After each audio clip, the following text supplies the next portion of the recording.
কানাডার British Columbia প্রদেশে রাতের আকাশে হঠাৎ দেখা মিলেছে এক রহস্যময় আলোর।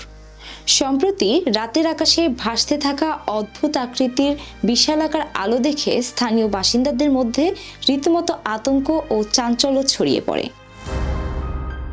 সামাজিক যোগাযোগ মাধ্যমে মুহূর্তেই ভাইরাল হয় সেই দৃশ্য, যা নিয়ে শুরু হয় নানা কল্পনা জল্পনা।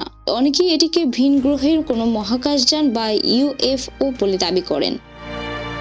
নিউ ইয়র্ক পোস্টের প্রতিবেদন অনুযায়ী মঙ্গলবার রাত 10:15 থেকে 10:30টার মধ্যে British Columbia Williams lake, Prince George এবং ফোর্ট সেন্ট জন এলাকায় এই অদ্ভুত আলো দেখা গিয়েছিল।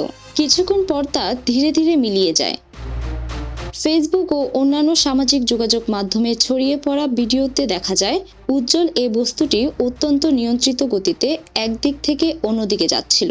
অবশ্য ঘটনার পরদিনই এই রহস্যের জট খুলে দেন বিশেষজ্ঞরা। প্রিন্স জর্জ অ্যাস্ট্রোনমিক্যাল অবজারভেটরির গবেষক মালহার কেন্দুরকার বলেন, এটি আসলে ইলন মাস্কের মহাকাশ গবেষণা সংস্থা স্পেস এক্সের ফ্যালকন 9 রকেটের কারণে সৃষ্ট জেলিফিশ ইফেক্ট।